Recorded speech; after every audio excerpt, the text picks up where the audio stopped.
Security का क्या arrangement है सर 48 आवर बंद कॉल में? पूरा सिक्योरिटी अरेंजमेंट है। We have already detained arrested 12 persons और आगे भी अगर कोई भी इस बंद को एनफोर्स करने की कोशिश करेगा तो हम उस पर स्ट्रिक्ट से स्ट्रिक्ट लीगल एक्शन लेंगे। We are urging all the residents वो अपना नॉर्मल लाइफ लीड करें, अपना नॉर्मल रूटीन के हिसाब से जो काम करते हैं करें। There is no problem anywhere. Any person trying to enforce the bandh will be dealt with very strictly under law because the bandh has already been declared illegal. Administration का क्या अरेंजमेंट है सर? आज असेंबली भी है, स्टेट सेलिब्रेशन चल रहा है। District administration और पुलिस सारे मिलके फुल प्रूफ अरेंजमेंट करके रखा है। हम लोग जीरो टॉलरेंस में उतर पे आए हैं यहाँ पे और बंद बिल्कुल ही इफेक्टिव नहीं है। सवेरे से हम लोग हर जगह देखे हैं, सारे जगह दौरा लिया है। अभी आपके ज़रिए हम बताने चाहेंगे कि पब्लिक आ जाए यहाँ पे सड़क पे। अरुणाचल फेस्टिवल हो रहे हैं, असेंबली हो रहे हैं, काफ़ी नॉर्मल है हमारे में, अभी कुछ नहीं हो रहे। एरिया ठीक है। डिस्ट्रिक्ट एडमिनिस्ट्रेशन का यही अरेंजमेंट है।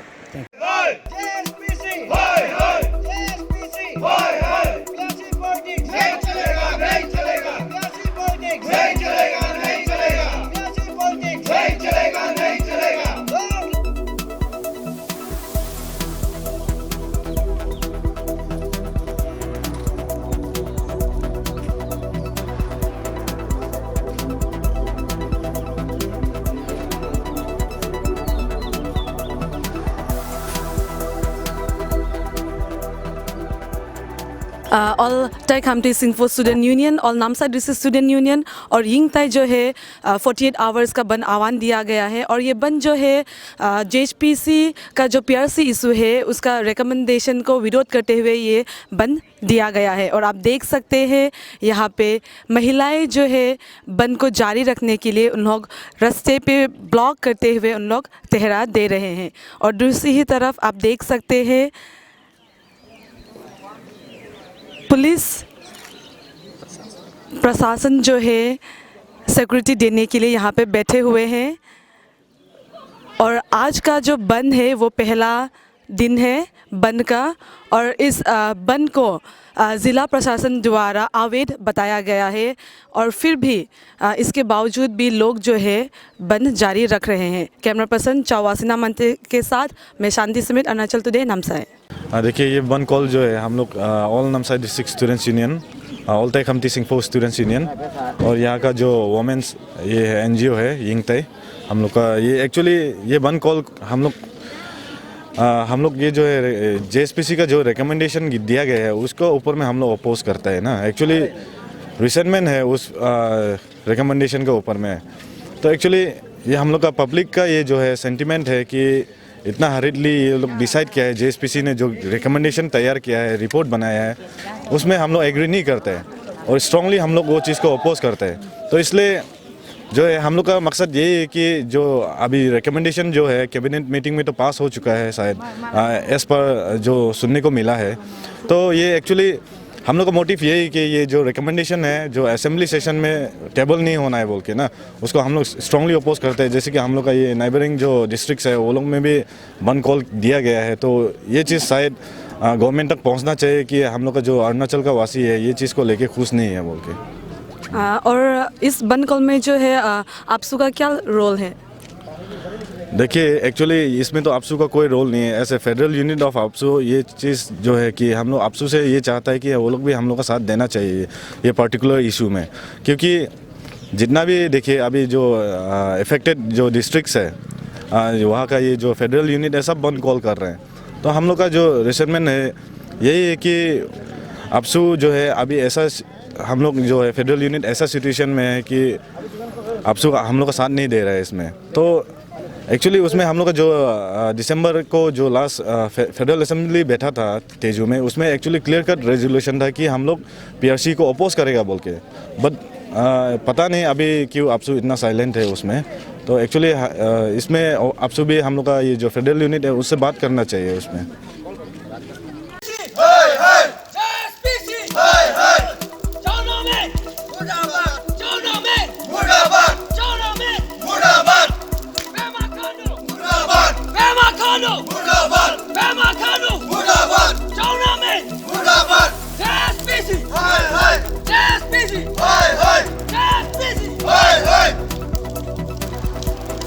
Libya!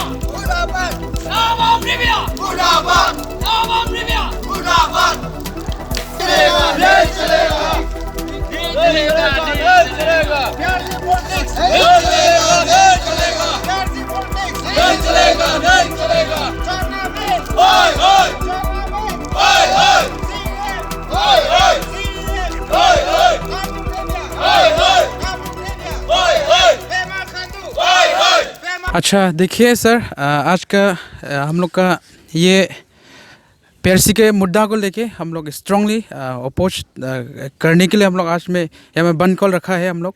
तो स्पेशली आज के दिन हम मैसेज ऐसे चांगलांग वासियों होने के कारण मैं मैसेज देना चाहूँगा स्टेट गवर्नमेंट को और इसके बाद में आपका JSPC मेंबर को। आज के दिन देखिए ये स्टार्ट है, आज के दिन फर्स्ट 21 दिन से स्टार्ट हो रहा है, कल तक चलेगा ये। तो ये हम लोग का ये डिमांड है, ये रिप्रेजेंटेटिव को हम लोग का डिमांड है ये स्टेट गवर्नमेंट से कि ये PRC बिल्कुल नहीं देना है। ये असेंबली सेशन आज से स्टार्ट हुआ है, तो 2 दिन का अंदर में हम लोग का पब्लिक के इंटरेस्ट में, पब्लिक के फेवर में आज के दिन ये रेजोल्यूशन जो नहीं आता है पब्लिक के फेवर में, तो देखिए ये डेमोक्रेटिक मोमेंट होगा यहाँ में। एकदम बहुत ही भयानक से हम लोग स्ट्राइक करने वाला है यहाँ में, एकदम लॉ एंड ऑर्डर प्रॉब्लम होगा, डेमोक्रेटिक हम लोग मोमेंट करने जा रहे हैं आज के दिन में। तो इसके लिए इस विषय पे हम लोग का ये मांग है, चांगलांग का वासियों का ये मांग है, क्योंकि हम लोग ये डंपिंग ग्राउंड नहीं है चांगलांग डिस्ट्रिक्ट, और ये यहाँ में JSPC सिर्फ नामसाई और चांगलांग को रिकमेंड किया है PRC देना है बोल के। तो ये एक डिवाइन एंड रूल पॉलिसी पे है कि सबसे, और ये जितना JSPC मेंबर है ये पूरा पॉलिटिकल इन्वॉल्वमेंट हो गया यहाँ में। तो बीइंग JSPC मेंबर, मैं खुद JSPC मेंबर हूँ, ये चांगलांग से रिप्रेजेंट करता हूँ। तो लास्ट 9th ये 3rd ये JSPC का मेंबर मीटिंग हुआ था, ये फाइनल मीटिंग हुआ था सेक्रेटरीट में। तो एक गुंडागर्दी की एक मीटिंग है, हम लोग को मौका नहीं दिया गया है, तो इसके लिए हम लोग उसको टोटली हम नहीं मानता है उस चीज़ को लेके। हम लोग पहले से शुरू से day 1 से हम लोग का ये मांग रहा, ये मोटो रहा कि हम लोग no PRC means no PRC at any condition. ये हम लोग को पहले से ये हम लोग बहुत बार ये आपका एप्लीकेशन दिया है, हम लोग को ऑब्जेक्शन एप्लीकेशन लेटर दिया है गवर्नमेंट को, JSPC को, आपसी को दिया है हम लोग। तो आज के दिन में ये क्लियर मैसेज है हम लोग का, ये चांगलांग से पब्लिक की तरफ से क्लियर मैसेज है कि गवर्नमेंट को ये असेंबली में तुरंत पास नहीं होना है यहाँ में। और जैसा सर आपने पूछा है ये MLA लोग का क्या स्टैंड है, तो आज का यहाँ में देखे हम लोग का 5 MLA है यहाँ में। तो हम लोग निक कमिंग को तो हम लोग पूछता भी नहीं, वो आज के दिन में यहाँ में भी नहीं, और उसका हम लोग गिनती भी नहीं करते। तो आज में यहाँ में ऑनरेबल लाइसम सर है, ऑनरेबल पोशम सर है, ऑनरेबल पोंगते सर है, और हम लोग का मिनिस्टर कमलोंग सर है। तो हम लोग देखिए पब्लिक ऐसे पब्लिक, और इसके बाद में आपका स्टूडेंट यूनियन ऑर्गेनाइजेशन हो के हम लोग ये हम लोग का यही हम लोग का ग्रीवेंसेस को आप स्टेट में सेंटर में पहुंचाना है कि हम लोग क्या बोलते हैं PRC नहीं देना है बोल के। तो हम लोग उन लोग को अच्छा से बोल के हम लोग का ये सेंटिमेंट को उन लोग के सामने प्लेस किया है। Chairperson of the Joint High Power Committee. Right. Members, so what will be your latest stand? Is there, do you consider illegal, legal on today's ban call by the students? I don't know who are the ban call callers. I advise them to go through the history and through the reports in detail. Without knowing the reports and without knowing the history, unnecessarily calling band calls. This is simply for some political gain, some publicity and all. You see, there were two already prior to me. There were 2 committees. One headed by late Jarbom Gamlin, Cabinet Subcommittee on JPC, on PRC. He recommended for a grant of PRCs to the genuine, bona fide settlers in Arunachal. And cut-off year was 1968. So was the case of the committee headed by Sri Takam Sanjay, the former member of Lok Sabha. His committee also recommended that PRC should be granted to the bona fide settlers in those 2 districts. And this was mine was the 3rd committee, and we had no reason to differ with the recommendations of the 2 of the committees, and we have held in fact 8 rounds of meetings.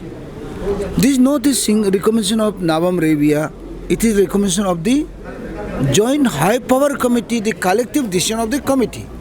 And everybody studied the thing in detail, the history in detail. They said, yes, they genuinely deserve.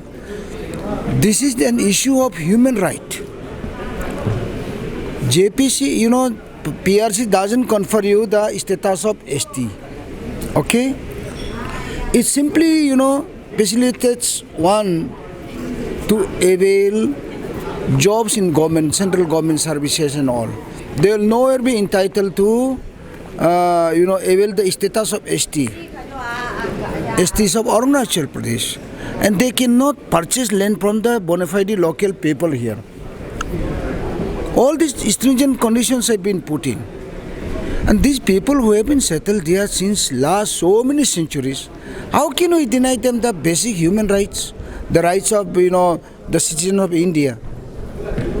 Now, people without understanding this, thing, they are unnecessarily raising issues. The people who are there, who have been there for last so many centuries, can we evict them? They have to be there as citizens of India. We are simply giving, recognition to that you are eligible to settle there, live there, and their children are eligible to, get government jobs outside the state. The job doesn't mean that they will be taking the jobs reserved for the locals. No. Earlier, they were totally denied of this and deprived of this. They could not apply for any job in the central government for want of PRCs. Now this amounted to curtailing the democratic or fundamental rights of citizens. We are just trying to help them. That's it. And without knowing, I don't know how so many organizations are coming up and they did not raise this objection. All those people, they were members of the committee. They all supported, yes, they deserve it. Because two of the earlier committees also recommended. We have had lot of interactions with the, the stakeholders. We have visited all the districts. We have held lots of rounds of meetings. In fact, the committee had held 8 rounds of sittings. And after that, we came to that conclusion. The report is submitted to the government. Now, probably it will be placed on the floor of the assembly. It is for the House to decide whether the recommendations are genuine or not, whether demands are genuine or not. It is not the recommendation of Navam Rebia. It is a recommendation of the Joint High Power Committee. It is the consensus, opinion of the Joint High Power Committee that they do deserve PRCs.